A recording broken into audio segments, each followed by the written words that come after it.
nice and clean. I love it. Cool. Like I said, the sound in here is like perfect. Well, good. I mean, the goal is to sort of be able to experiment with recording.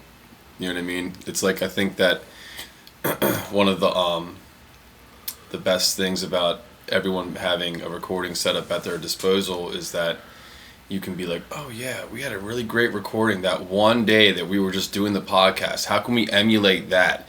And you can find that out. And you're not on someone's clock and someone's dime. Yeah. Where you can just, experiment and shit like that. But yep, here we sit, Will, and the very first variation of any sort of like recording studio that I've ever put together. Nice. And I guess let's just keep going. I don't need to do like an intro or anything, but yeah. So Tim Cyphers is my guest, and we met down here in Fells. I don't know if we met before I ever like was playing at the Horse, but like for all intents and purposes, I feel like that's the first time we met was when you started doing like the booking and yeah, and like you play shows all the time, and you're venturing into the realm of studio production and well, it's funny, like the intention to carve out my living room and just put a drum kit here, put all the components to begin to produce anything. Nothing really started until my new drummer, who actually knows how to do production, came into the mix. I didn't realize how little I know. Nice. But that's always like the best is like when you get like someone around that like oh my god, knows like a new thing that you can kind of like explore. It's like as if I was driving with 2 feet instead of one, and he came in and said, "No, man, you only need to use 1 foot." And me be like, "Oh my god, I can't believe that's how you drive." But it's been a two-way street because I've spent my entire career grinding gigs. I've had like 200 to sometimes 300 shows a year for 20 years. Nice. So I just play and grind and grind and grind. It is my job. It's been my job. I know some people for like that would be like the most exhausting thing, and then there's people like me who are like, yeah, that's the life, man. It is the absolute life. It's the best life. I love it. It's so cool. It's like a freedom, and it's something that like I kind of took a very brief break from, but now that I'm back fully into it, I love it more than ever. And yeah, I mean it's something that is, I don't know, it keeps me happy. It really does. Like rolling the dice, walking into a room to go play, it's still exciting. Yeah. Especially because in this art form, like, you can always learn new songs. You can always try new stuff out, and you can always write new songs. So there's always like an element of it that can be exciting if you like want to pursue that. For some people, it's more of like a hobby. They just want to go play the songs they like. But I think for like songwriters, it's there's always like another level you can go down. You can go into it, and at any point it's like, all right, man, I've had fun with the singer-songwriter stuff. I want to do something heavier now. Like you can do that, or you can take it any number of ways you want to go. Yeah, sure. Take it any way. Just be entertaining. Just be entertaining. Like you can go rockabilly. You can do, I mean, good Lord, like within reason. Like you can involve so many things into your show. At this point, though, at this stage in the game, just be positive and be entertaining. Like, I definitely do. I do like a cover act. I do a ton of like alt rock covers, a lot of like the Wonderwalls kind of stuff like that. But we mix in a lot of original stuff, and just like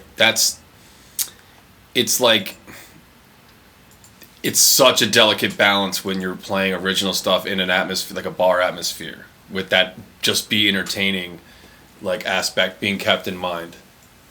You just have to have some of that material in your back pocket, to play these bar gigs to keep it all leveled up. It's just like I said, I've been doing it my entire life. So that balance, it just takes a lot, man. So for me, it's not even like, it's not as exhausting to me anymore because I've done it for so long. And like I can walk into a dining room. I can walk into a dining room and play for 3 hours straight to people having dinner. Nice. And get no applause whatsoever. I will play, but the thing is, it's like throughout the day or throughout the gig, I'll get like 3 or 4 random people coming over saying something kind or something like, I didn't even know they were playing. Like I didn't even know there was live music here. Yeah. Or some guy will tip me a $50 like dollar bill at the end of it or something. You know what I mean? Yeah, I've done those, like, I think Lock Bar is one that's kind of like that. You play kind of in the back. Yeah, but put you through the house system. That will torture certain performers. And I get it.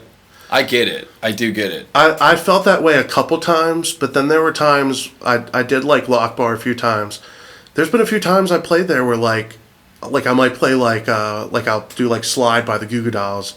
And I look over and there's just like a whole table of people just singing the song like at the top of their lungs, like almost louder than the music because, you know, they like to keep it at a certain volume there. Mm-hmm. And I'm just like, man, like I don't even care if people don't hear me. Like I want everyone to hear them, like just having the best time. And then yeah, like and also like if somebody comes up and says, hey, like, do you know this song? Like someone there came up and asked me if I knew the A-Team by Ed Sheeran. And I just so happened to know it, and I did it, and the dude tipped me like $50 or something like that, and it was just like, you know, and it's exciting because when you see them get excited, it just that fuels your energy so much more. Like I know that I'm like when I'm on stage singing, I have way more energy if the crowd is into the band, you know. Yes, absolutely. That's because it's like, you know, like, and that's why when people say. A very common question, very cliche question is, what's your favorite song to play? And that's cool, I get it. Or what's your whatever to play, place to play. And it really isn't, it's not where I am or what I'm singing. It's who's around. Who's responding to it. It's who's the people, like what's the crowd like. Who are you connecting with? Dude, and that you sometimes can't control unless, you know, in my case, I have a random group of people week in and week out, especially when I was playing in Ocean City. So one of my joys, and when I feel like my mission is accomplished, and I always say this to a drummer who's like, even if it's like a light gig, but if we entertained strangers, like that's a big accomplishment for me as an entertainer. If some people came in and have no idea who I am and they're like, whoa, that was great. We really enjoyed that. That's great. You know what I mean? If like the playing to people that are already kind of come in there and going to dig you, like that's an awesome achievement. But like, it's hard to rely on if you want to do it as a job. Yeah. I've definitely played a lot of places where you kind of have to win. You kind of have to win the crowd over. You know, it's like you start off and everyone's like, "Oh, there's a band," and then like by the end of the night, people are up and dancing, and you know, you feel like you've, you know, sort of been. It's been a successful gig, but I know that like the Horse was always kind of one of those places. You know, when you would play there on some of those Fridays and Saturdays, man, it was like. As long as you were playing the right songs, like it was almost like no effort, and you know it's fun having like people there and being into it. But yeah, it can definitely be there's like it's almost like less of a win than like going in and being like, all right, like how are people going to respond, and then you win that crowd over, like, you know. It's crazy, man. It's a crazy little job. You know, can't control the weather, can't control the crowds, can't control the people. I think that one of the best pieces of advice that I ever got, and this is from a dude named Mark Evans, just a really classy, great, legendary Baltimore singer. And he was like, yo, like, when you're there, when you're booked at any gig, just put up your force field and do what you do. Play. Go for it. Just fucking go for it. Yeah. And which is a great mentality. I know a lot of people that think like, well, we got to play these songs because people will like these songs. And it's like, I find it more rewarding if I play a song that I think is a little more niche. It's weird. And somebody will call it out like, dude, I love that song. Like, never heard anybody play that song, you know? It's like, weird. There's certain songs that cover all of those bases, and I have made them openers in my set over the years. They have both. Yeah. And not only do I personally, because the thing is, the icing on the cake is like you said. Like I also personally fucking love the song. You know what I mean? That's when it really sells the most. It's hard. It's funny. It's like, I've noticed that Wonderwall has sort of lost some of its power over the last couple of years. Have you noticed that at all? I felt like that, but then I know like because they did the whole reunion thing, that kind of like made a lot of people notice because it was such a big deal. But I agree. There's an element of it's actually the last show that I played at the Horace. I joked that what happened was I played Wonderwall earlier in the night and it got a great response. And then like later on the night after it kind of died down, this guy came over and was like, "Hey, can you play Wonderwall?" And I was like, "Yeah, I already played it." But then like after every song, he was yelling for Wonderwall to the point where other people were asking for it. And so I played it again, and everyone was singing along with it again. Like it was, you know, it's not like it wasn't a good crowd response, but it was just like, all right, cool, like I'll do it again. But I always joke, I was like, the bar was like, this dude played Wonderwall twice. We got. I mean, you know what it is though. It's just like it's an easy sort of crowd participation song. You know, it's a really nice chorus. Everybody knows the refrain and stuff. But what's really coming up now is Creed. Yep. People love Creed. Creed and Nickelback. I've been getting some really good responses from that. People singing along. But yeah, man. So I want to ask about where would you say like your musical journey began? Was it like hearing a certain song or band, or like going to a certain concert, or like anything like? How would you say, like, what kind of started you into that trajectory of getting into music? I mean, like, my mother is a very talented singer, folk musician, plays guitar, plays the accordion. My father was a rock player, played the drums, played the bass.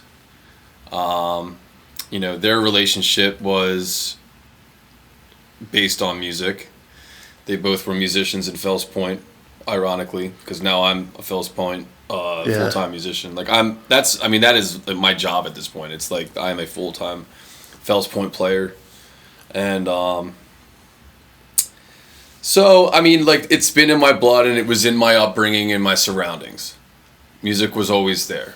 And then I got introduced to stuff like the first CD that was ever handed to me was Pearl Jam 10, which, like, it's one of the greatest albums ever produced. Yeah. It's an incredible alternative rock album.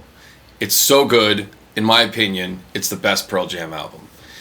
So, like, to get that shit in my head out of the gate, I got a lot, and you know, I was really the Green Day, the Weezer, just really awesome, really great time for music, dude. Like, yeah, it was I felt like it's a very like just as an era of music, like it's probably one of the last big like eras of bands that really like inspired like people to want to be musicians. Yes. Whereas like now, like I feel like more people are getting into like EDM or production, like that kind of stuff. But you know, which is why like I always get excited when I see young bands out there playing, like someone's out there keeping it alive. Well, that I think it's coming back. I think it's great. I think I see a lot of like, younger bands coming up, and that's cool. Not that it wasn't going to happen anyway. You know what I mean? Of course it happens. Now it's just our turn to be, well, you're not quite there yet, but I'll be 42. So I'm now in the middle-aged musician bracket. Officially. But yeah, that era of music was really great. I think that a lot of those bands were real deal guys, just like us, doing your thing, playing your gigs, doing your thing, and they were found. And then that genre hit fire, and then of course they all became famous. Thrust into stardom. Yeah, where it's like it was almost like the last batch of popular music that like but these guys are a bunch of drunk heroin addicts, not Mickey Mouse Club kids that were groomed to do this job. Yeah. You know what I mean? And let's face facts. It's not that like Justin Timberland isn't a very talented singer, producer, and everything else, but him and a lot of other very now mainstream artists were groomed to do this. They didn't, you know what I mean? They didn't gig. They didn't go to open mic night and hope to get a gig at the Horse. You know what I mean? Or whatever. And I think what it did was it reflects in the lack of music that is profound. There's so many profound, awesome songs from that era.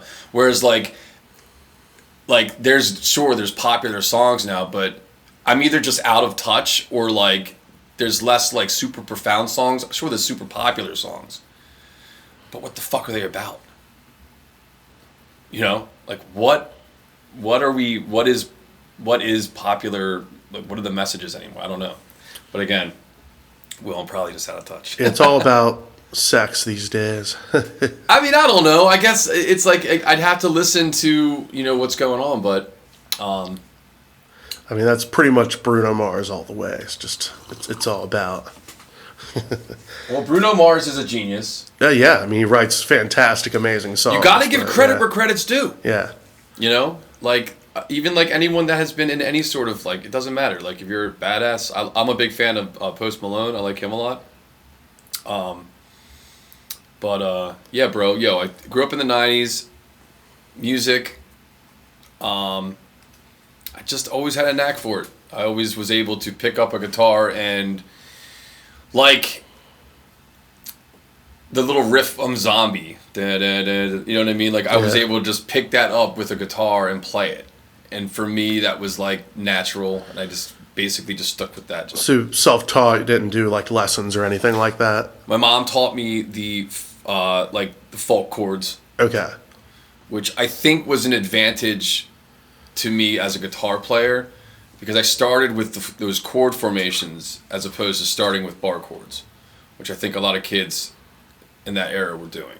Yeah. Because they were just all running for the Nirvana covers. Yeah, I mean, I learned like basic, like your standard chords, Yeah. It took me a while to get into the bar chord stuff, but yeah, all my favorite songs were like chord-based songs, like a lot of those 90s alternative rock bands like Matchbox 20.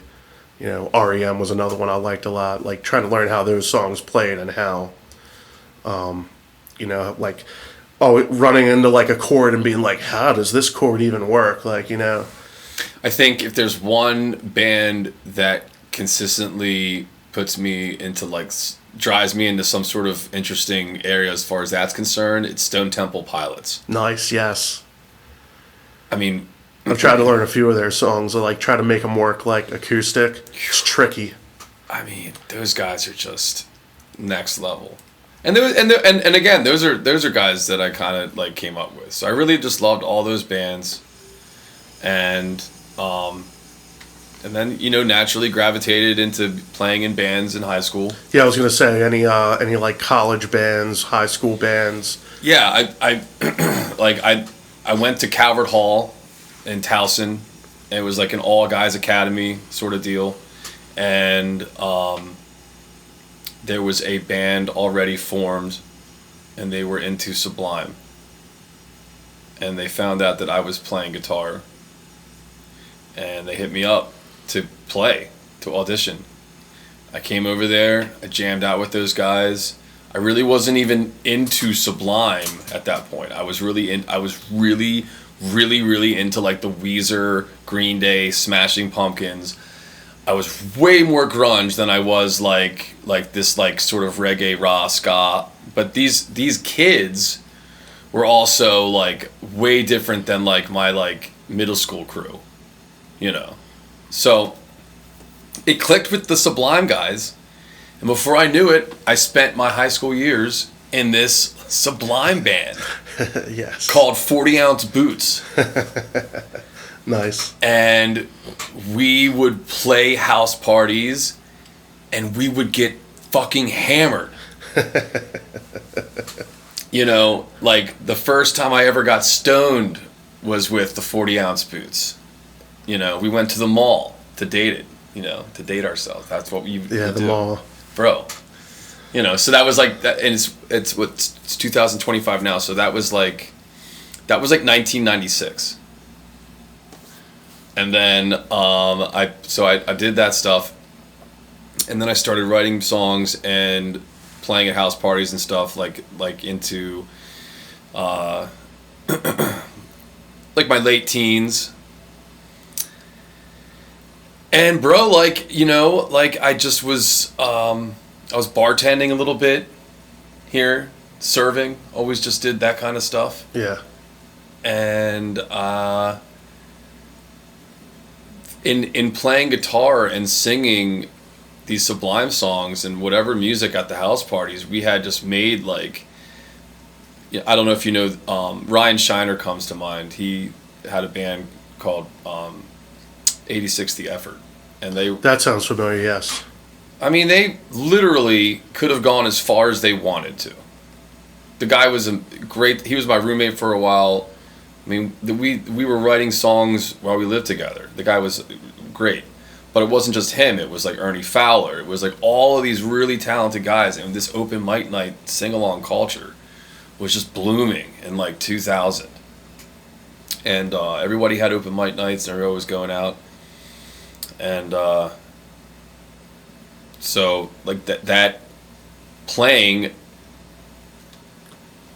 it becoming my job just literally naturally happened. Before I knew it, I just had enough gigs that I was just like, What were like some places you used to play that aren't around anymore?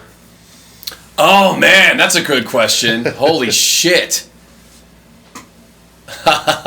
Well, you know, we're in Fells Point. You gotta bring up Leadbetters. Yes, I remember Leadbetters actually, because that was like right across the street here, right? Yes, we are. I remember we are now above the horse you came in on in Fells Point, and Leadbetters was a dive bar that is now Rye, but it was across the street on Dame Street. Yeah, so I think like the first time I ever played out anywhere was the 8x10. I went to their open mic, and then the second time I tried to play out, I was trying to go to the Leadbetters open mic, and I walked in with my guitar. Nobody said anything, and like signed up. And then me and my friend were like standing there for like 20 minutes, and like we were about to go up next, and then the bouncer came over and was like, "Are you guys 21?" And I was like, "No." Like, "Well, you need to leave right now." And I was like, "Well, can we just play real quick and then we'll leave?" And they were like, "No, you got to go." And I was just like, son of a bitch. So that was the only time I ever went there. Yeah, man. Leadbetters was savage. I mean, it was savage. You would set up in the corner, no stage, no nothing, small little house PA. So that was cool. I mean, I didn't have a ton of shows over there. I really am. I've been at the Horse a whole lot. It's like the majority of my stuff here. But that was a cool spot. I guess down in Ocean City, one of the coolest places we played down there was a place called Pepper's Pub on the boardwalk. We played there as Tim and the Animal only a handful of times, but it was this like Pepper's was just a really cool sort of local dive bar where it was really just, it had something going on. It had a great vibe, and people loved that a lot. So people were really sad to see that go. I mean, but Nick O'Shea's is where I started. That was the first place that ever paid me on Charles Street, and they're still going. So, they're still doing their thing. But there was a place around the corner called Paloma's, which is now gone. That was a strange little place. So I don't know, Yeah, I was curious because, I think a lot of people reminisce about places that used to be around. I would say, like if you played music in the area of Baltimore and Ocean City during the 2000s, like places that you would miss would Peppers and Ledbetter's would be like pretty big spots. Oh, and even the Brass Monkey. Yes, I did do. I played at Brass Monkey once or twice. Yeah. I mean, that was that whole concept, is just gone. A shitty little club. Just one little room. Yeah, I remember we played there once, and it was my band at the time, and then there was another band that was playing, and then there was like a solo act. And for some reason, they structured the show where there was this one band that drew a bunch of people, and they let them play first, and then they put this solo act guy on next, and then they put us last. And naturally, the solo guy played, and like everybody left. And I was just like, so at the end of the night, we go on and we're playing to like 2 people. Oh my god! Like the sound guy and the bartender. But yeah, that was I played there, and I think I went there once to see some friends play. But yeah, there was definitely like there's definitely an element of like I wish that place was still around today. Like I'd love to go back there and play, but yes. Is there anything there now, or is it? It is an empty, just empty lot. Empty little building. It's just one of those things where it's like I would love it too.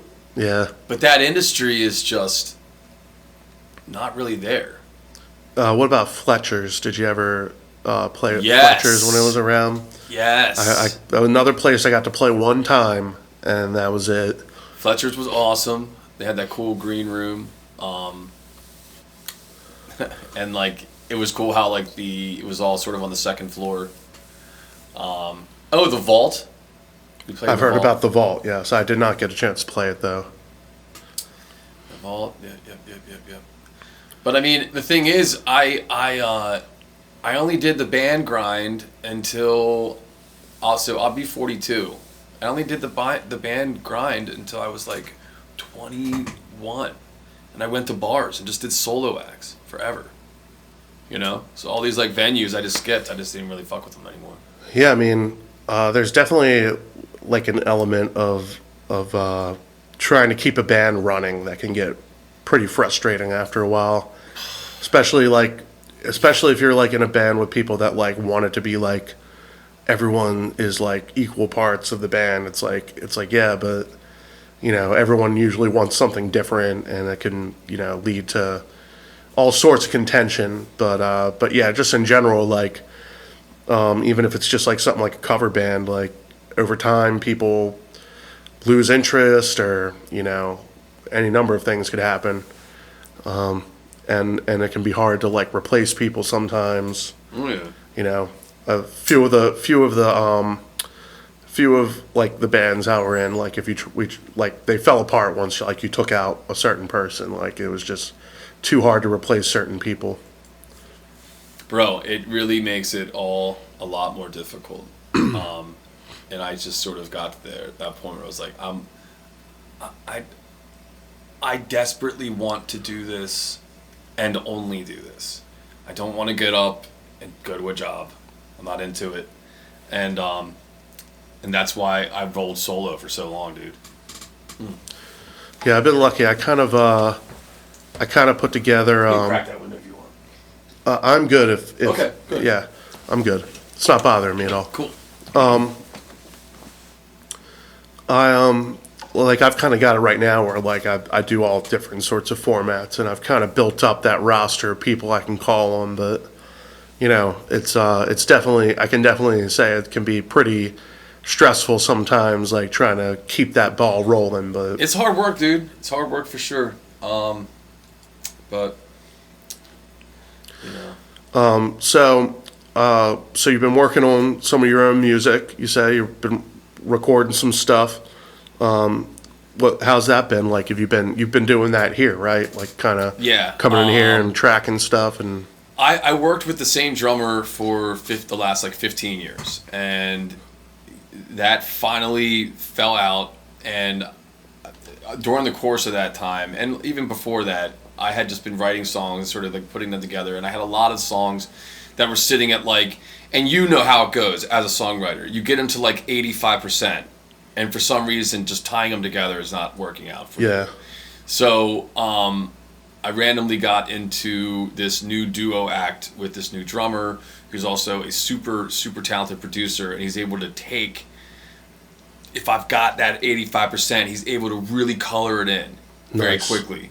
And so now that process has just begun, and we're going to be working on duplicating that process faster, more effectively. Nice. That's the plan moving forward. Are you working on like songs you've had for a while, or you still like writing stuff? Like how's that working for you? Like, I mean, I know I get ideas from time to time, and I have to like pull out my phone and like sing them into my phone to remember them. Yeah, it's both. It's like you're working on the old stuff, but you've got to pay attention to the new ideas too. And anyone, and I am so literally, I am my biggest problem is that I literally have somehow, I mean, I've gotten through as a C/D student. I so desperately in the next year or so, like this is a big push. I really want to push hard this year, but I got to get that B/A mentality, student mentality, because when you have an idea and you let it go, that's against everything that we're trying to do here. I've been lucky that most ideas I think are good, or at least like I think end up being good. Like, they'll come back to me sometimes. Like, sometimes I'll get an idea for like a riff or something, or like a melody, and I'll be like, oh, that's awesome. When I get a chance, I need to record that. And then I won't, and I'll be like, man. But then like later on, it'll come back to me. I'll be like, oh shit, like. And then it is just a matter of, like I kind of like got to grab it while it's there. You've got to do it, and it's like I have. It has been a struggle, changing habits, because I've just developed so many bad habits as someone like that does work for himself, because it's like I've got things down, but now it's completely up to me to get anything to a higher level. That's the thing. That's the downside of sort of being the solo guy for so long. And it's like there is no major there's no group effort. Like, oh, we're doing it. We're doing this. We're doing that. But it's we're here. We're now Will, and I think that it's just like now or never. Get every idea. Record every fucking idea. Try at least, and be upset if you don't. That's what I've been trying to just hold myself accountable more and more. Yeah, I mean, the big thing I think for a lot of people is like they think if they drop the ball, like there's no point in picking it back up. It's like, no, you just gotta, take the hits and keep going. Here's the reality: 1 month of A+ activity, 1 month, will blow your mind if you're like operating at like a C or a D. And that comes and goes so fast. 1 month. Yeah. And I it's easier said than done. But like this last production has taken probably like 4 months. I'm hoping to get the next one wrapped up in like 1. Nice. Yeah, it's definitely with that kind of mentality in mind. Like, come on, let's go, let's work.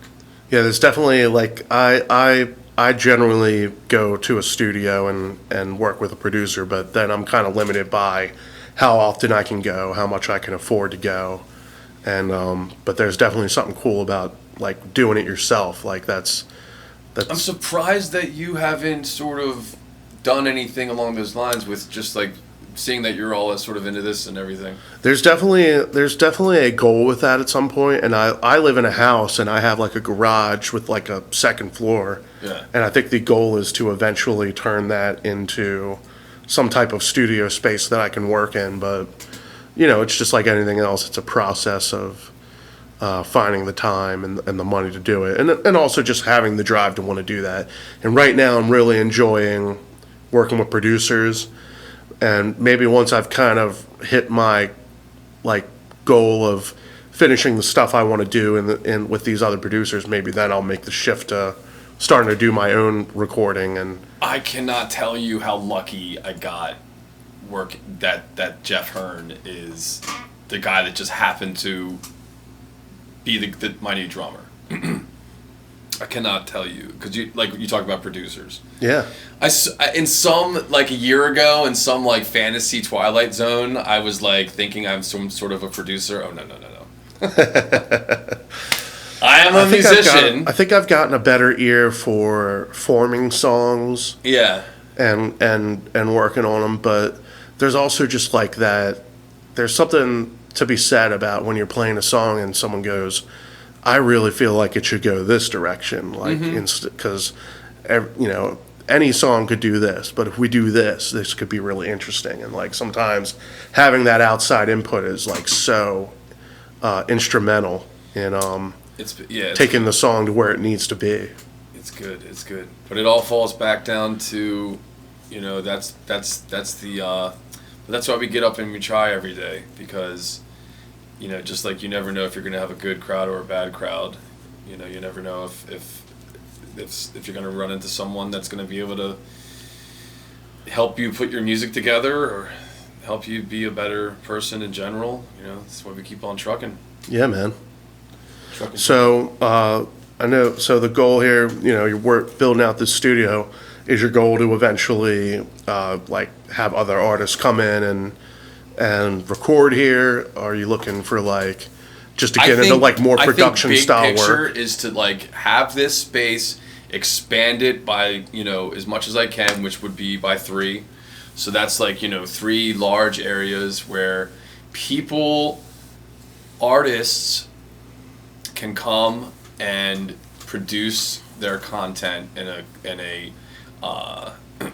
an inspiring environment by professionals. And I think that we are on the horizon of like an era where the artists, every artist that wants to to step in and be public with their art, there's never been a better time to just produce yourself and put yourself out there. And even if you have an audience of 500 people, it's still great. It's fantastic. And it's being, like I said earlier, entertaining strangers. It's great. It's such a thrill to not know someone, but yet they just gave you $20. It's not about the money. It's just about the whole interaction. It's like they would even consider to give me this money. It's like, I'm so happy that I went and sang this song for you and it resonated so well. And so if someone can, contact me and we sit down and we talk about what kind of entertainment they want to do, and then we can culminate that, whether it's them singing a country song or anything. Yeah. And then we can sort of produce that and get that artist to a level where they can perform it. Of course, we have one of the greatest stages in the state of Maryland, Fells Point. Yeah. So that's the goal, is to basically just have this place become sort of like a musical HQ for Fells Point. There's a multitude of things that I want to do with this space. It can be used for performance. It can be, for rehearsals. It can be used for storage. It really depends on which musicians want to get involved and how we want to use the space. Nice. You know, but probably not like, because I want the versatility to be there. I'm probably not going to go in on some sort of absurd sound room. Yeah. Some sort of crazy vocal booth that costs $100,000. Yeah. I don't need all that. We don't need all that. And People from what don't need all that. Yeah. From what I understand, it's more important that you can capture the sound well than it is about like isolating like every like going through and creating some crazy isolation booth. Like that stuff's definitely useful, but more often than not, it's about like having good mics, having good like a good ear, knowing how to work the software, knowing the tools that are available to you. It's like, obviously everyone brings up, Billie Eilish made her album in a freaking bedroom. It's like you don't need all the crazy stuff to get a good sound. You just need to know how to utilize those skills. Nah, man, the stuff that that blows up like Billie Idol or Eilish. What is it? It's Billie Eilish. Billie Eilish, yes. Like she just captured some real ass shit. Yeah. Like, and she knows how to do it. And yeah, so she writes some really powerful songs. And I think her brother's also pretty awesome too. Yeah. Like it's one of those things too where like you talk about STP. That sound is because they're brothers. The DeLeo brothers. Yeah. Bass and the guitar. Siblings, man. That's some heavy stuff, man. They can create some. That's a serious bond right there, and that's a style that only those two siblings will ever have. I mean, yeah. So yeah, man. I appreciate you doing this. I usually like to wrap it up with like some fun questions, just like brain like teaser kind of things. So, okay. All right. First one. What's something you wish you had never seen? Any of the movies after the first Matrix. All right. That's interesting. I agree. Like they definitely, none of them ever really captured the magic of the first one. That movie from beginning to end is pretty much perfect. Yeah. I mean, if it may be a little too violent for so you can't call anything perfect. Right. But let's face facts. The Matrix 1 is awesome. It's a 10. Yes, it's a totally. fucking 10. And everything afterwards was just like, what is this shit? Yeah, I mean, I ended up watching like that new one they put out a couple years ago. I didn't even see it. Yeah. Yeah, there was like a fourth one basically. Yeah. And I was just like, man, like, why? So I sort of agree. Yeah, like, but I guess it doesn't hurt the original that the others exist. But like there's something like it's almost like with Star Wars. Like there's something special about those originals that like you're almost like, why did we need anything else? Like It was just like, wow. You could have done so much cool stuff with that, and instead, well, you didn't. But I'm sure there's other stuff that I wish I wouldn't. But that is just one thing that something that popped in your head. Yes. All right. If you could have an animal sidekick of any kind, like one you could like tell to do stuff and it would do stuff, what would it be? An animal sidekick? Yeah, an animal sidekick. I mean, I would probably have a cat. And because I've always had a cat. And as boring as having a cat as my animal sidekick might seem, I feel like they're incredible. And if you had one that was intelligent, this thing could do anything. I feel like that would be a little scary because you know how cats are. They're very like Well, it could be nice 1 second and then the thing vicious is, the I mean, second. we didn't discuss whether or not the sidekick was. I mean, I'm assuming this thing is loyal to me. Yeah. as my Yeah. feline's companion. But yeah, a cat. I don't know, because yeah, a cat. That's what I would have. All right. If your life had a soundtrack, what are 3 songs? What are some songs that would be on it? I don't have to put a number on it. Road to Nowhere. For sure. Okay. David Byrne. Talking Heads, whatever. God.